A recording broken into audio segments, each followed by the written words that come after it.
Hello,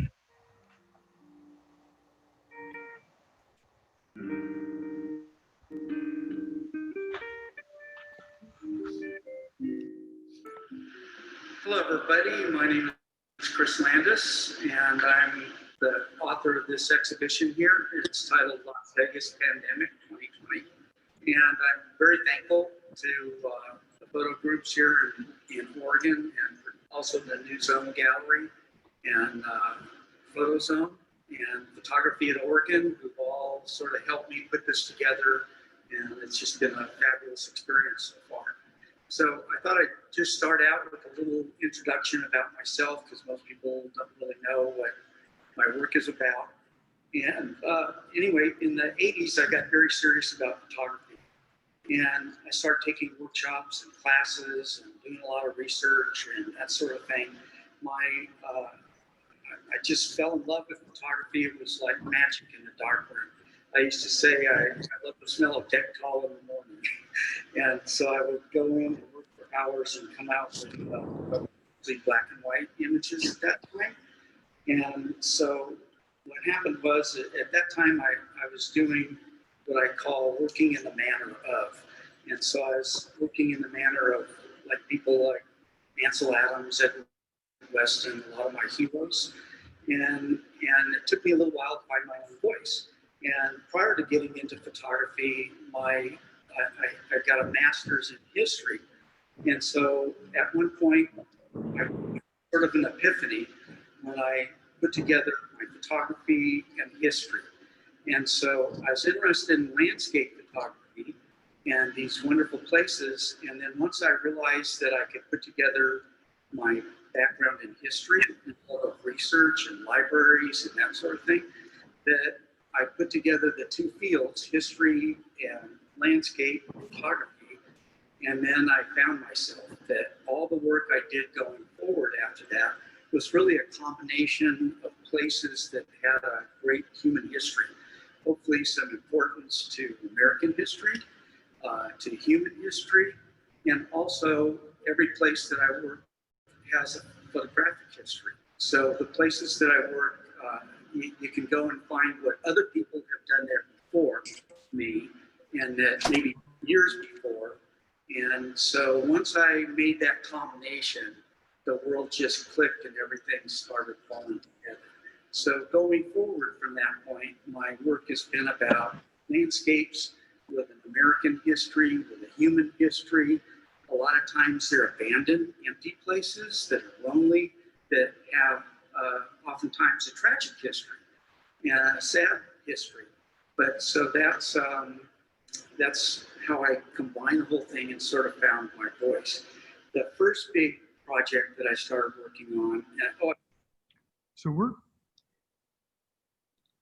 going to stop the video here and let Chris actually talk about some of the projects that he's done, which were Manzanar, the Salton Sea, and American battlefields. And the battlefields. So why don't you talk about Manzanar briefly first? Yeah, without going too much into all of them and the details of them, but so originally when I connected myself to the history of photography and the history of a place, and they became sort of amazing places with a history and a background, the story I wanted to tell. So a lot of times it's not just about a photograph, but a collection that really it's more about the whole body of work in the place and the people and all about that. So the first big project I did, I got interested in Manzanar, and that had a photographic history started out that was a long history itself, where you had Ansel Adams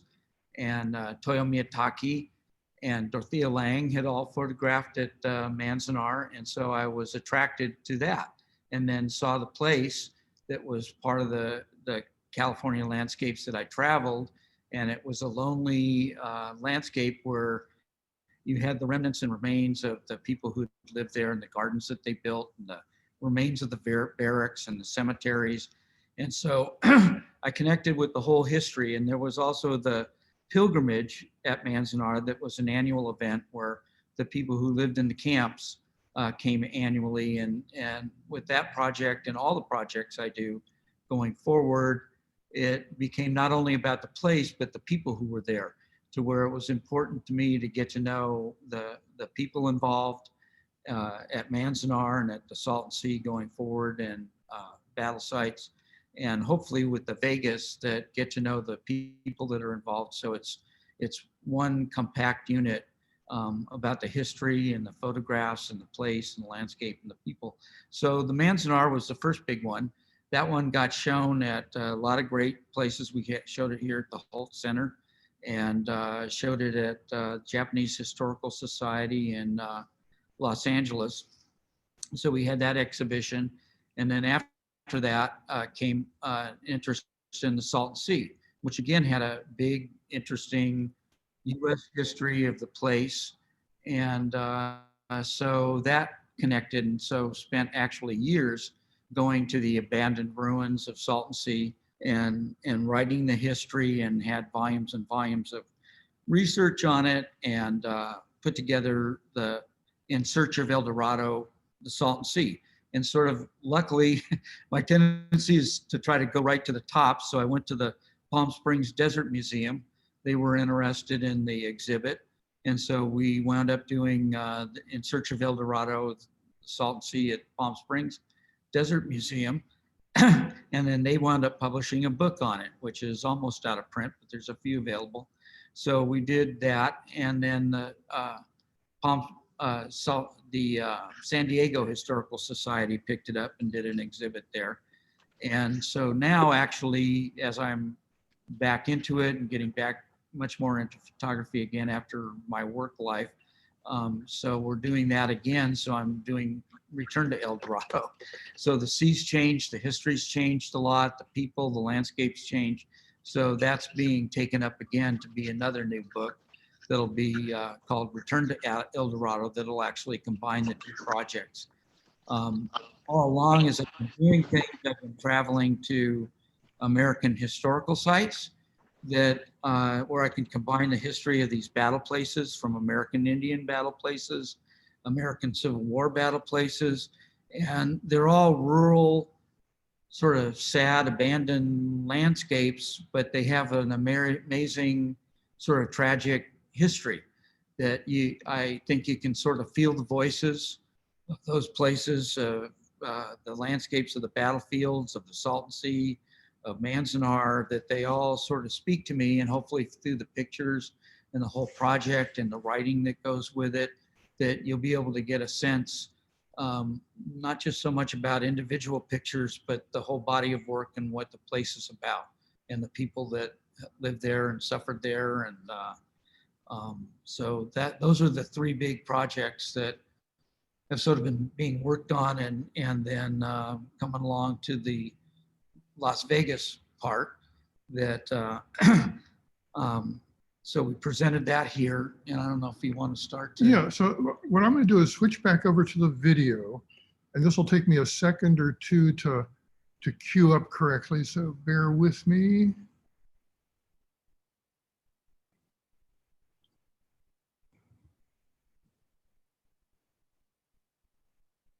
And almost there, hang on.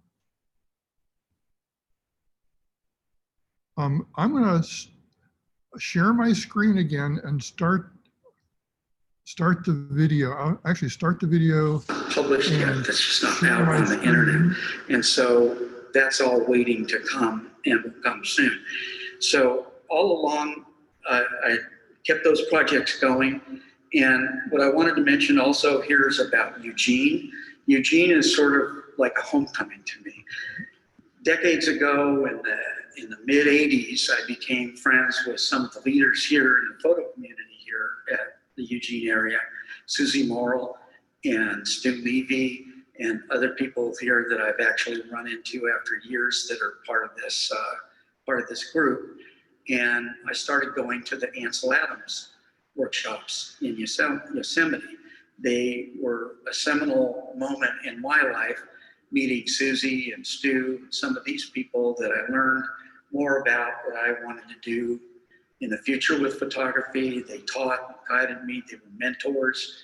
And after that, as I was doing my work with Manzanar, Salton Sea, Susie helped me get a number of shows here in the Eugene area.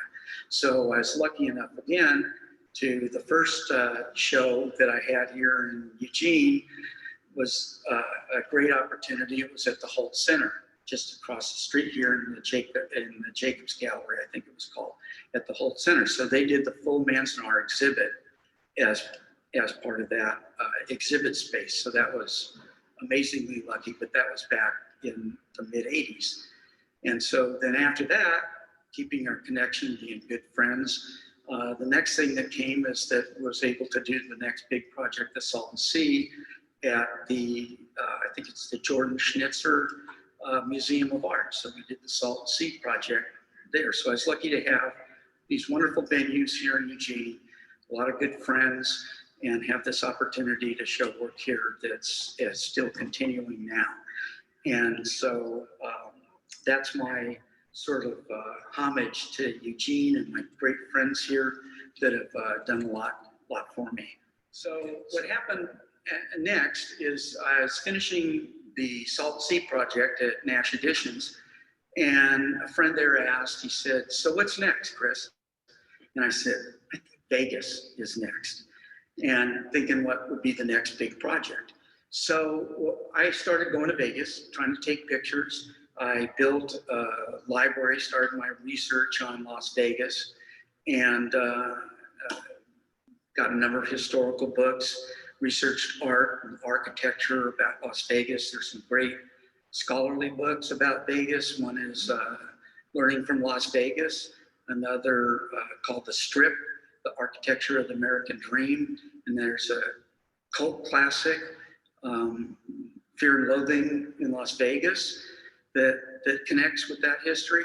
And so there's actually a fairly decent historical art literature history that goes with Las Vegas. So I started doing that research, started going to Vegas, and it just never clicked. Thinking back, I think one of the reasons it didn't click is there were too many people. Every place I photographed is basically empty or abandoned, or landscapes of sadness or sorrow or history. Even though Las Vegas had a huge history, there was a lot of people there all the time. So when everything got closed down because of the pandemic earlier this year, I started thinking, I wonder what Las Vegas looks like right now. And I was able to look, and back when I started everything, we had to go to libraries, we had to do all kinds of things. Now we can find everything online. I could actually see Las Vegas and sort of what it looked like. I can do research in a very different way. And so I could look and see that this could be an interesting place to go and check it out. So what I did is first trip, Las Vegas was completely shut down. I got my daughter to come with me, and we went, and I was a little worried because before I went, I didn't know what safety would be like, because it was really abandoned. Everything was closed. They closed all the casinos. They closed all the restaurants, shops, stores. On the main strip of Las Vegas, there was nothing. I mean, everything was still there, but it was all closed. There wasn't a bathroom open, a store open. Well, I take it back. What was open everywhere, they have a lot of CVS stores. And so really the only stores that were open were convenience type drugstores, which was a blessing because we could get water when we were walking around. So, but there wasn't a bathroom, there wasn't a hotel, there was no place to park. So actually at first I called the police in the city and asked them what this would be like. And they said, well, it's very safe, but the first thing you got to worry about is where you're going to park. Because normally people park in the casinos or along the street or whatever, that's all shut down. You're not even allowed near the property. So the only place we could park was way off of the strip and then walk back. And at that, it had to be a hotel or a motel that was maybe a mile or so off of the strip, because everything was completely shut. And so we stayed at a hotel off the strip, walked in every day and started taking pictures. And there's, like I say, the only place we could eat was to have food brought in to the hotel. Even there's no food at the hotel. You had to either go take out or have it brought in. Everything was completely, literally shuttered. And so we started walking, and it was a surreal, amazing landscape, because here's this place. The thing that attracts me in part to this project is all the places here on this wall, all the places we went to are amazingly popular places. Everybody knows them. If you haven't been there, you got a picture of it in your mind, what it's like. And millions of people go there every year. Millions of people walk the strip, drive it. And most people that are seeing this or here today or wherever will have been there. Or a lot of times the spots that are millions of people or many of the people that are here may have stood in this exact spot. But now it's empty, abandoned, nobody's there. And so the thing that attracts me to this project is there are places that everybody knows, but hopefully the work will surprise people or maybe shock them a little bit and realize the enormity of this pandemic, that it could shut down a behemoth like Las Vegas that's run by billions and billions of dollars, and that could actually take down this giant for temporarily, but could take it down and shut it down, lock it down. And so what you see here are places that would have thousands of pedestrians, cars, things going on. The traffic in Vegas is so huge that all along the strip, they build overpasses. So I don't know if we'll show them in a little while, but all over Vegas, there's escalators that show that people can't cross the boulevard. You can't just cross the street. You have to go on overpasses that have been built. So really the only place to get one side to the other is to go up the escalator and over the overpasses, where we could climb up the escalators, but they were not operating, that they were basically closed off. And so at one time, they're normally full of thousands of people, but they were all blocked off and closed. And so you could get across. But when we were actually there, the streets were so empty that besides being, you can see absolutely like no cars. Once in a while, a car would come by. They would come by, but people would be skateboarding down Las Vegas Strip.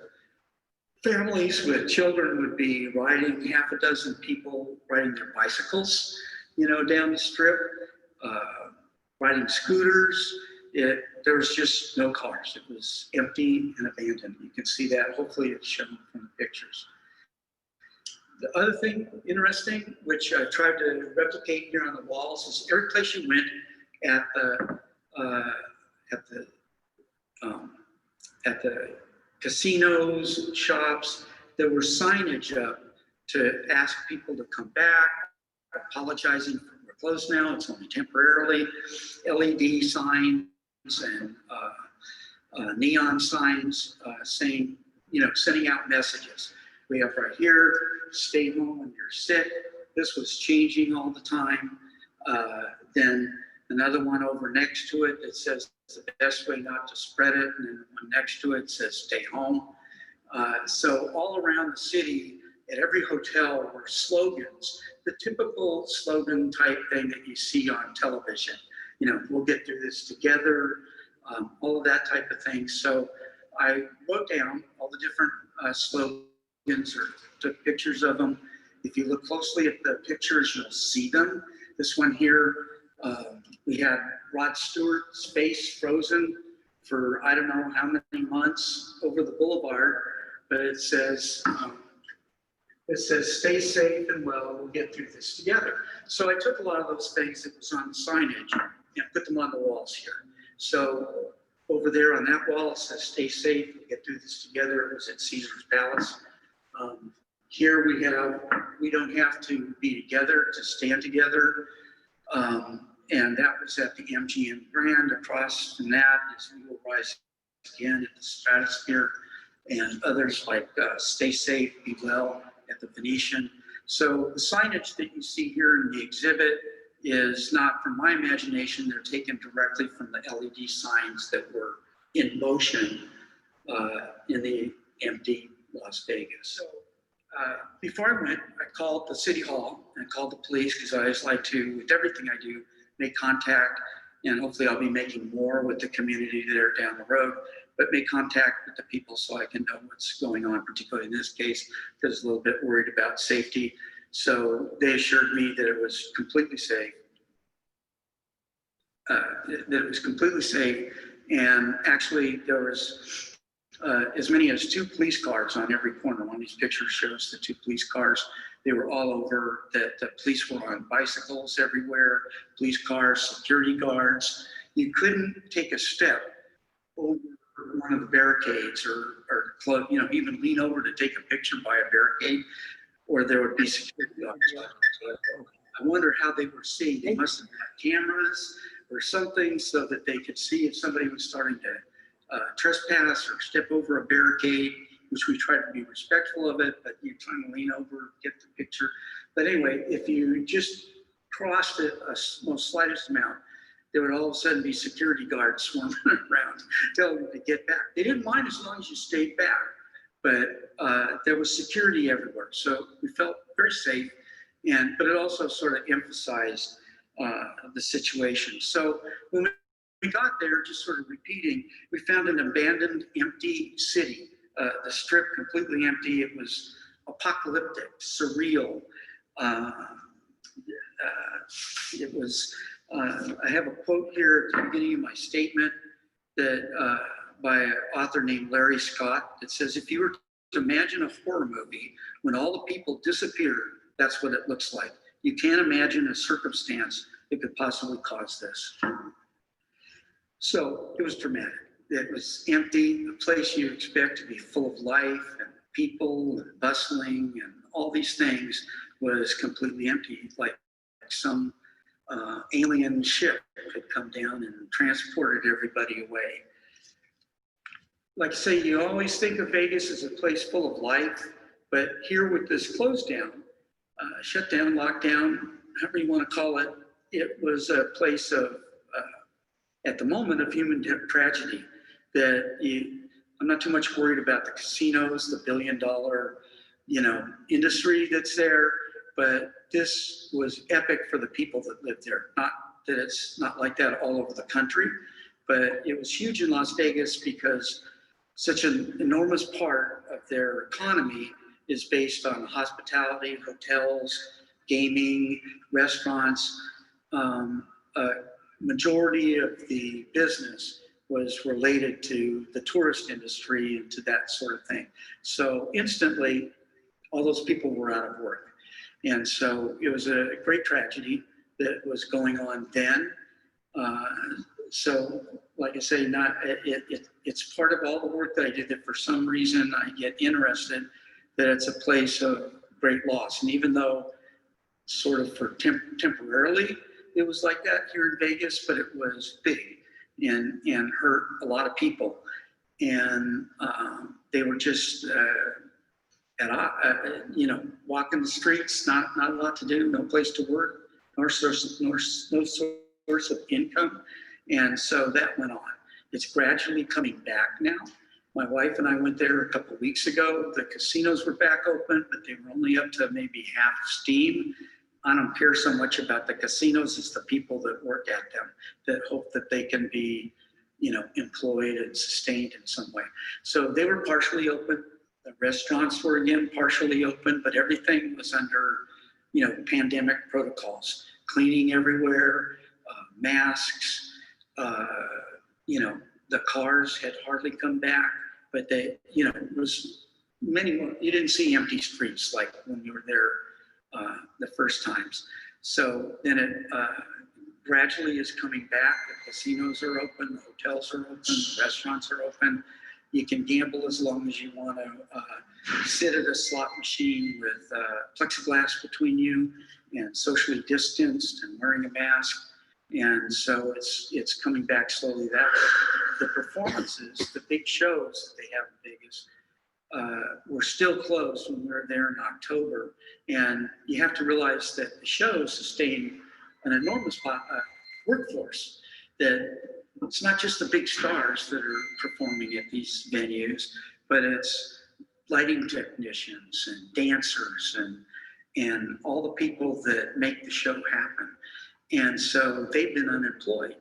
in, I believe it was June, they staged their own marches up and down the strip, you know, saying that we need work, trying to call attention to their plight, you know, that they're still all out and unemployed, and all these people that work at the different shows.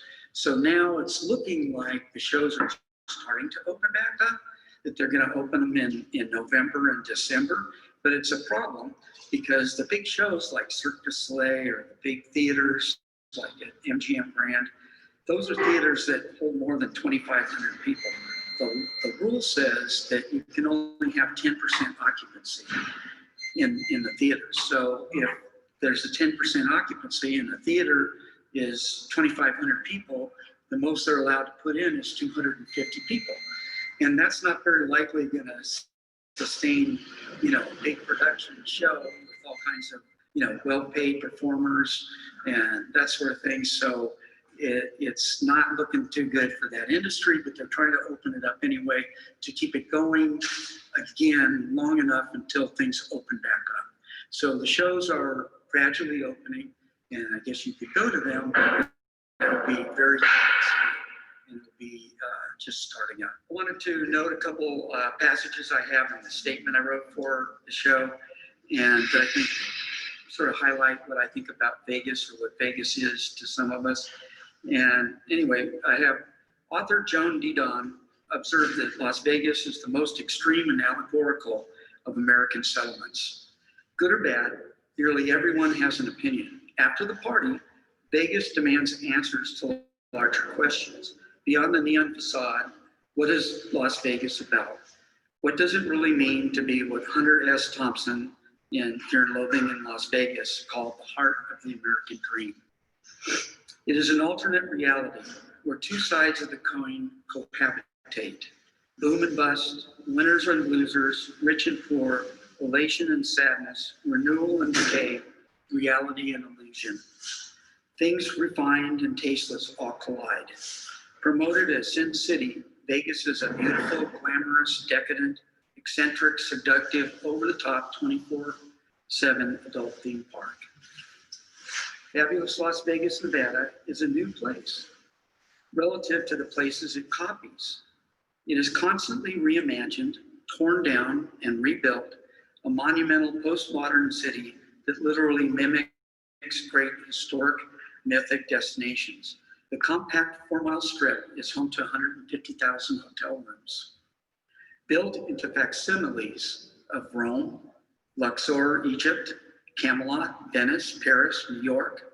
Screenwriter Jerry Maguire asked, why tour the world when all you have to do is visit Las Vegas and see all the highlights in one location? So those are some of the thoughts I had in mind while I was shooting this show. And what's coming after it is, because I'm interested in keeping this going, hopefully more exhibitions, more exposure on the internet. And most importantly, I've been researching how to get a book published. It won't be a large book, but a short book with essays, observations about Las Vegas, how, as people call it, it's the heart of the American dream, and to include these pictures and some hopefully scholarly essays about the place. So hopefully the book will be coming down the road, and you'll have access to that maybe sometime next year.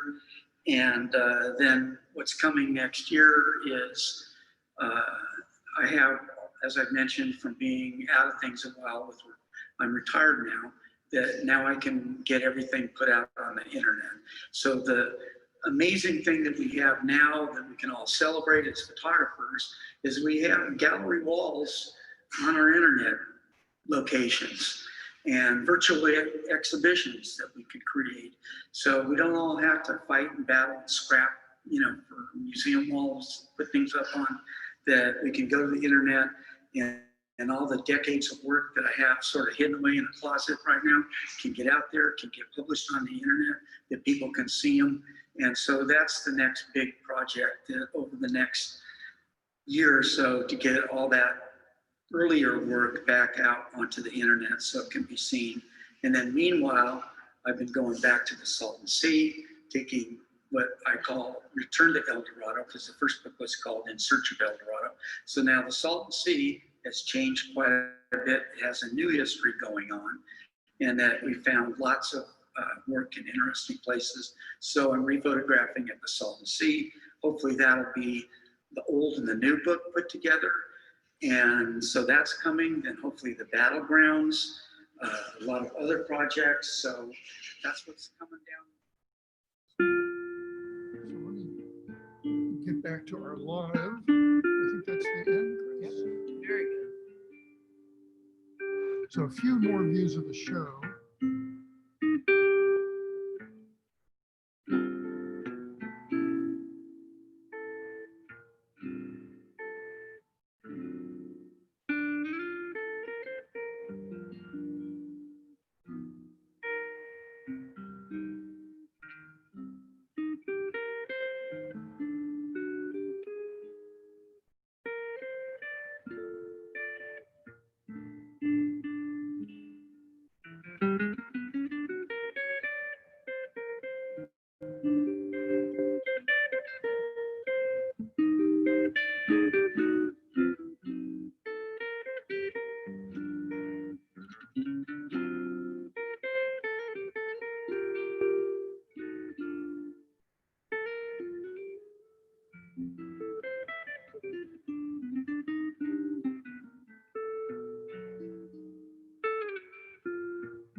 So usually they say what happens in Vegas stays in Vegas, but why don't you both mention your website and then give some other comments, and we can open it up to questions. Yeah.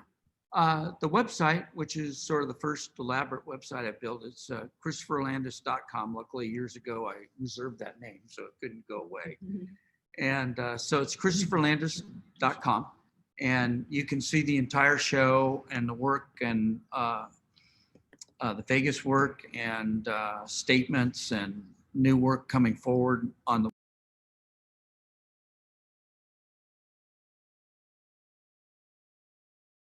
get on the mailing list to see all the new exhibitions that are coming up, and the book that will be on sale hopefully soon. So the website is a good start. It'll be growing and building over the next years. And quickly, before I move on to questions, I wanted to mention my travel companion, Mike Quinn, was from Cal State Fullerton. He's a teacher there and ran the labs, and we become good friends over the years. And he's my travel partner now. He's been at the Salton Sea with me, taking pictures in Vegas the second time, and just fabulous companion that you all need when you're out traveling about. And he's a good photographer, fan, so I wanted to mention him. Did you mention what your website is? Yeah, the website is ChristopherLandis.com. And it is you can get to the galleries that are of the Las Vegas galleries, and you can get to new work that's coming up. And so that would be the place that you can go for that. I also want to thank Hedda, who did the video, and she did a fabulous job and donated her time to come down and work on that. So I especially want to thank Hedda for putting that together. We were able to sort of show it in real life, in real time at the location, and show the pictures that way rather than just on a website or showing same time or something like that. So now we've got that sort of live, and so hopefully it can be appreciated as the show exists. So that's about it. And any questions? Who are you thinking of for writing essays? Well, I have my own essay that is important, and then also other people I'm thinking of. Another photographer friend is a fabulous writer is named Kim Stringfellow, and she's done a couple of books on the Salton Sea, and we seem to be we've been sort of friends over the years, but we crossed paths. Years ago, I did a series of photographs. Actually, was a show here in Portland, in Eugene, also on the homesteads, and we did a poster here that was the homesteads. Well, Kim also did her own big book called The Jackrabbit Homesteads. And so we seem to cross paths and have a lot of common interests. But then she also went to the Salton Sea and wrote a fabulous book about the Salton Sea and the homestead projects. And then I found out that she lived in Vegas for some years. So I'm hoping to connect with Kim in the near future and see if she'd be interested in writing one of the essays for it. And then there's other authors that are out there, particularly the authors of the strip, the Architecture of the American Dream, that they're still around and accessible, that I was hoping to connect with them and see if they'd be interested in contributing an essay or parts, segments from their books. And then there's segments from, also the authors are still around or may have access to other architectural writers that are from Learning from Las Vegas, which is a fabulous book on architecture. It's mainly about architecture, but it deals with Las Vegas primarily. So there's a whole field of specialty about authors on Las Vegas. So I'm hoping to connect with them, invite them to contribute essays or take essays from their works and put this as part of the larger book. Seems like it could even involve some writers that could speak to the whole time in history for America right now too, with the COVID and all. Yeah. It'd be good because the COVID is part of the whole thing. Oh, and the part of the big part of the project is that, you know, all the people that are affected by it, not so much concerned with, you know, the gamblers wanting to come back, but the regular folks that are there that are trying to get their jobs back, serving tables, you know, at the gaming, all the different folks, and particularly all the performers right now that are really hurt by the whole situation. So there's people there right now because it just came out so fast. I haven't had a chance to get involved with the community, but I've had a very friendly reception from the you know, people at the mayor's office and community offices and the police force. You know, so there's a lot of connections and areas to work on that, and also hoping to make, I always try to go straight to the top. So another straight to the top is trying to get in touch with Steve Wynn, who is, you know, big real estate magnate in the area, but he's also has a tremendous interest in art. So he has his own art galleries, which are, you know, mainly classic and, you know, historic type art, but wanting to make contact with whoever manages his galleries and art collections to find out about an interest there, to see about that. And then also made connections with the Neon Sign Museum. And so there's a lot of history there and people that work in the history that hopefully can, as things all pull together, they can be part of it as well. Fascinating project, really, really relevant. Yeah, it's relevant to our time. And I thought originally it was going to be very, very short term and that it was going to be over months ago, but it's not. It's going on and likely to go on through this year and well into next year. So originally I thought there was a big flame underneath me that said, you got to get going on this, but now it seems like there's more time. I bet even the mayor of Las Vegas would want to weigh in. Yeah. I'm not sure how they'll feel about it, if they'll be against it or for it. The mayor of Las Vegas is quite an advocate for the city, and quite an adversary to the governor, who put out the mandates that locked everything down. So she and the governor are very much at odds. And I have to say, which I'm glad you brought that up, of all the cities I can think of, Las Vegas has opened up faster and more than any place I can think of that still has a lot of people visiting it now. And so the mayor and the governor, even though they're at odds, they seem to recognize the importance of bringing the people back to work and trying to work something out to try to make it open up again. Not completely, but within reason. So we can open up to questions from anybody who's viewing also. Make sure you're unmuted.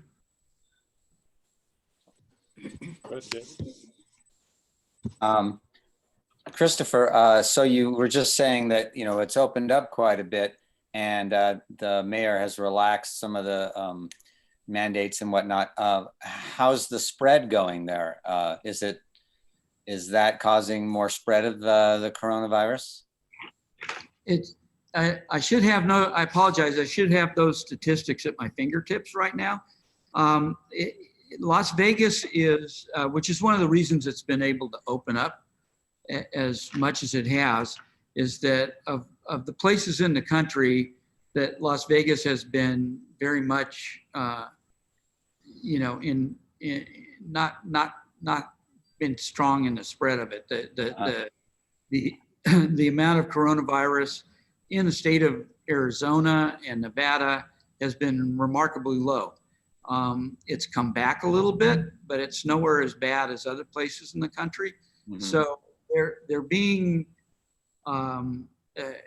quite judicious about how they're controlling it, and the governor is taking a strong hand in making sure they don't go too far, but he's allowed it to open up a little bit. And I'm sure the mayor of the city would like to be completely open and would probably advocate that, which would be a bad idea.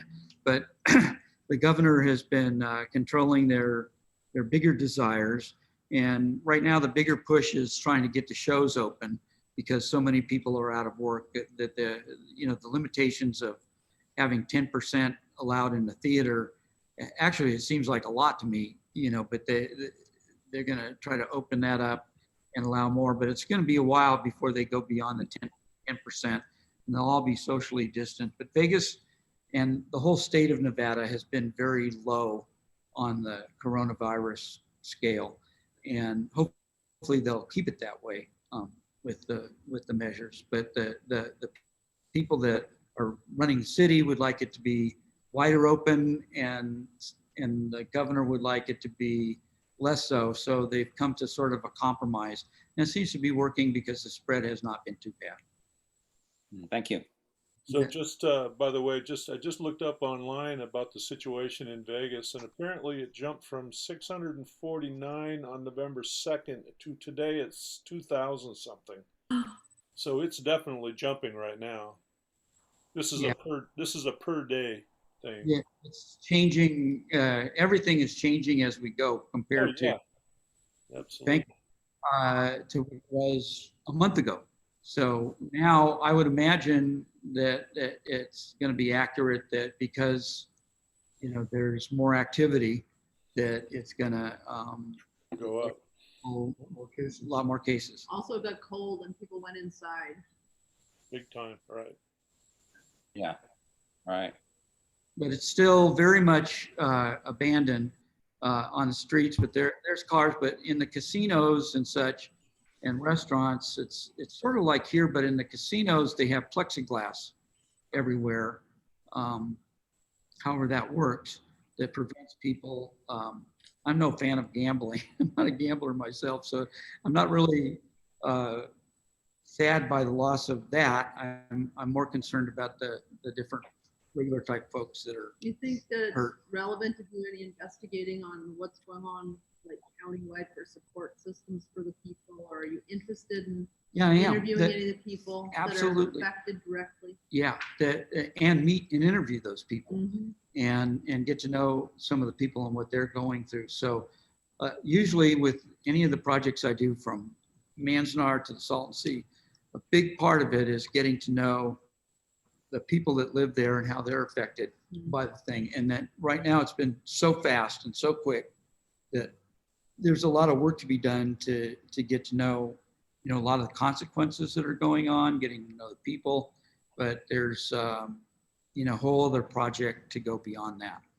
I wonder if they have any kind of support system. I mean, first of all, if there's a moratorium on evictions. I'm sorry, I wonder if moratorium? they have a moratorium on evictions, for all the workers. I know that it hasn't been being enforced for quite a while, but it's about ready to Right. possibly change.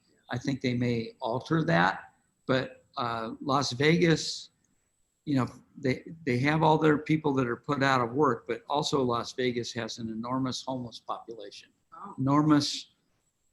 You think of Las Vegas as always being wealthy and healthy and vibrant, but once you get off the Las Vegas Strip, it's a tragic landscape. That there's, people who are alcoholics, drug addicts. That the whole city is. Once you get past the main strip and the area of the casinos, it's a hidden place, and it's a very sad place to walk around. Dangerous. Fascinating. It's such a fake environment. It is. As far as a landscape, it's so fabricated, Right. and it's been so affected by the pandemic. Once you get past the strip, But it's sad. you can put the humanity in it and Mhm. really see the faces of the Right. people who are affected.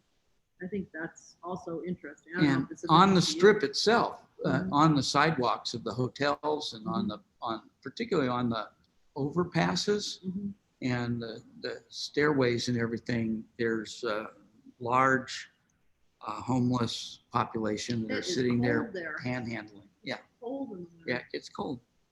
Wow. Yeah, well, it's a really relevant project. Fascinating. This is a fantastic start. Yeah, long ways to go. Mhm. So hopefully it'll come along. But Nevada and Arizona actually have fairly high case rates. They're like in the upper third of the country. Is that recently? Pretty high. Yeah, that's- yeah. So Okay, so they have it's, not escaped at all, it's trending. whereas Oregon is in the lower Mhm. third. Mhm. I'd like to know city by city, because Vegas has been empty. Yeah, they don't have city, I don't Yeah. have city data. I just There have can't be state much going on in Vegas. Well, because they were completely shut down, so whatever jump they must have had has probably started since they opened it up. Yeah. That really until it was really through July that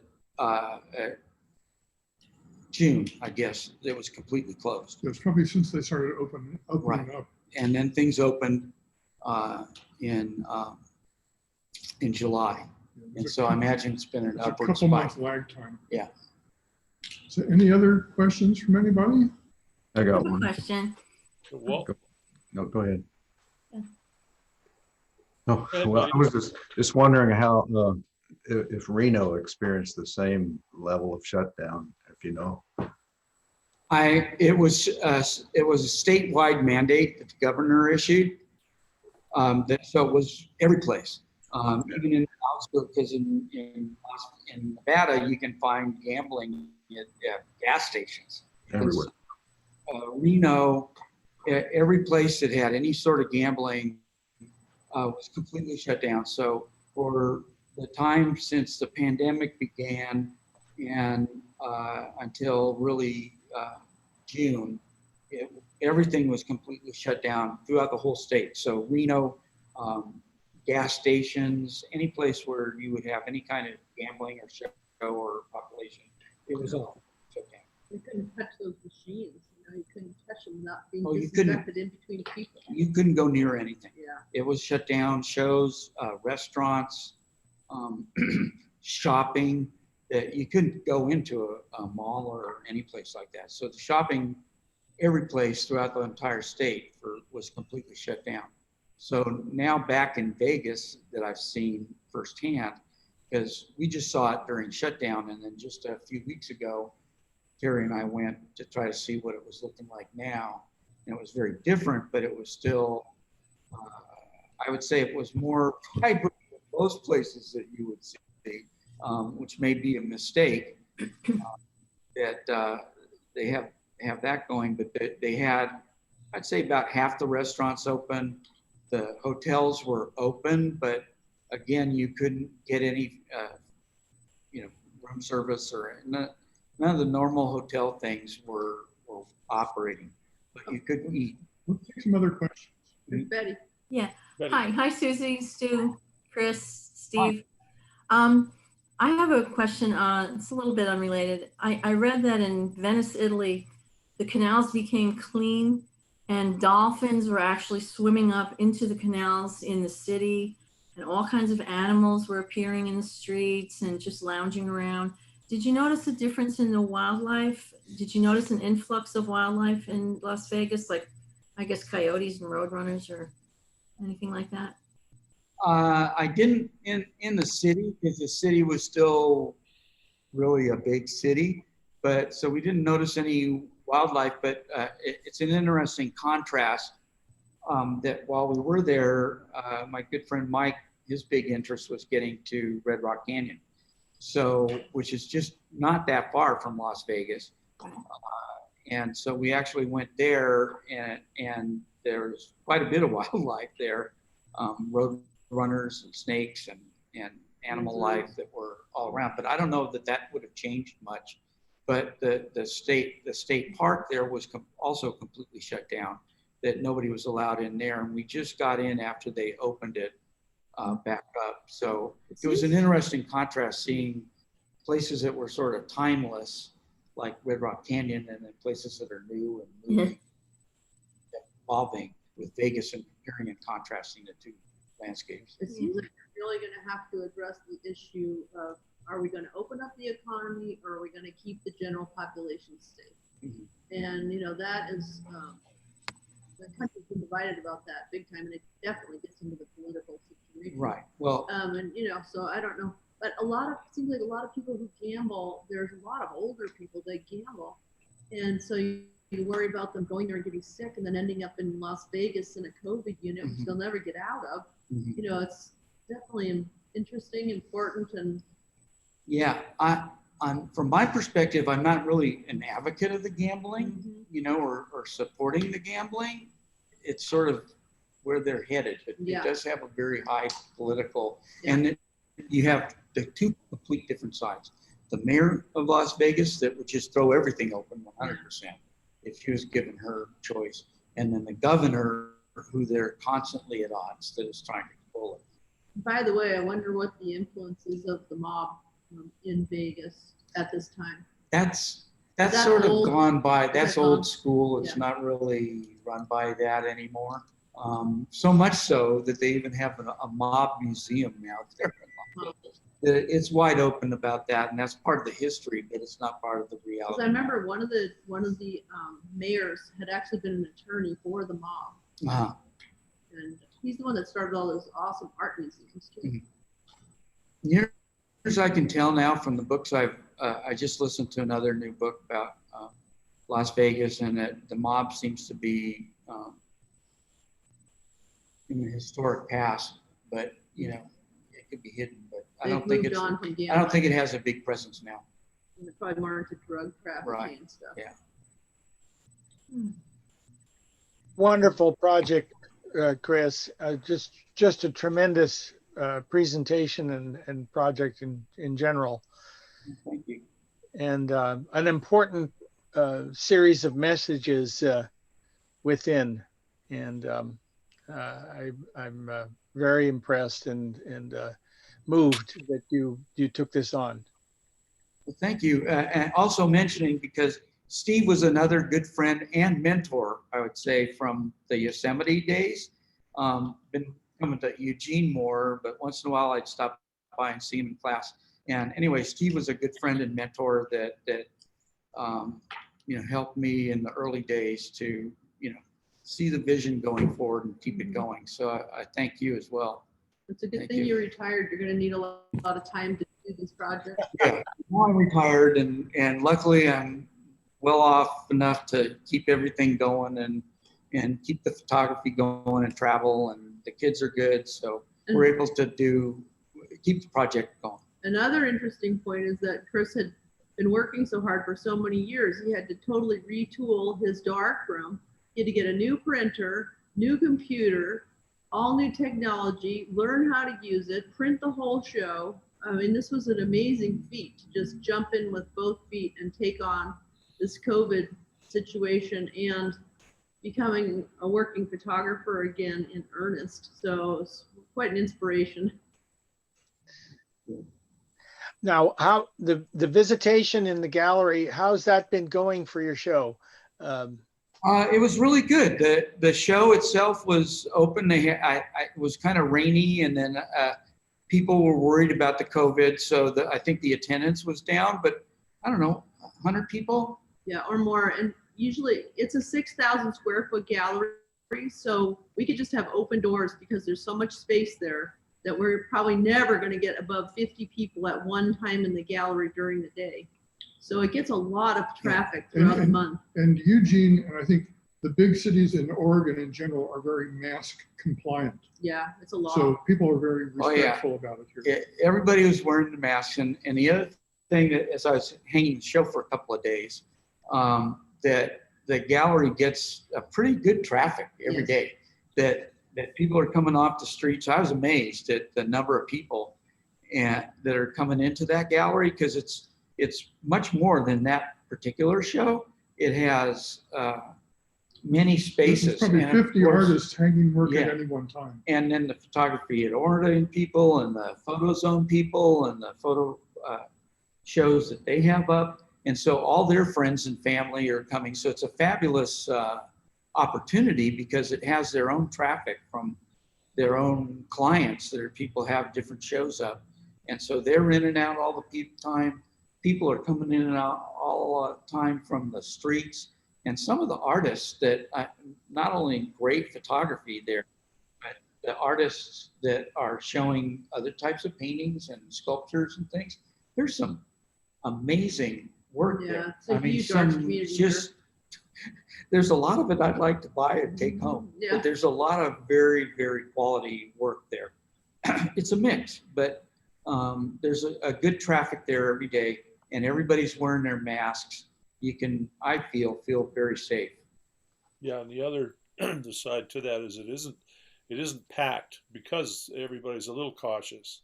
You get a steady stream in, but I don't suspect there's more than a half a dozen to a dozen people at a time, if that. And it's a big space, so it's a steady stream, but it's in and out, so it's not that crowded at any one time. So that makes it safer as well. So yep, We're it lucky was that very way. good. Like I say, but just great place to walk around and view the artwork there, because besides the great photography, there's amazing sculptures and paintings, and it's a wonderful place just to spend an afternoon. It's a new normal for us because typically openings at that gallery each month were about 1,000 people in one night. And, of course, we can't go anywhere near that. I think we're limited to 50 people in a gathering place at one time, which is actually working out, but it's wonderful that we've had the time to do new work, that we have the level 2 status to be able to hold openings. And then we have volunteers that staff that gallery all the time, so we can have the steady stream throughout the month. And so we're adjusting to the new normal quite well. It's 100 or less right now. Okay, 100 or less. Great. Yeah. Any other questions? If yes, we'll hear them. If not, it's probably time to wrap it up. Yeah. Great presentation. Terrific. It's great seeing some old friends, and Steve, great to see you. Hope we can connect down the road. So thank you, Chris. Thank you, PAO. Thank NewZone for doing this, and thank you all for joining. Thank you. Thank you. Take care. Keep up the great work. Okay. Hope to see you down the road. All right. Is that true?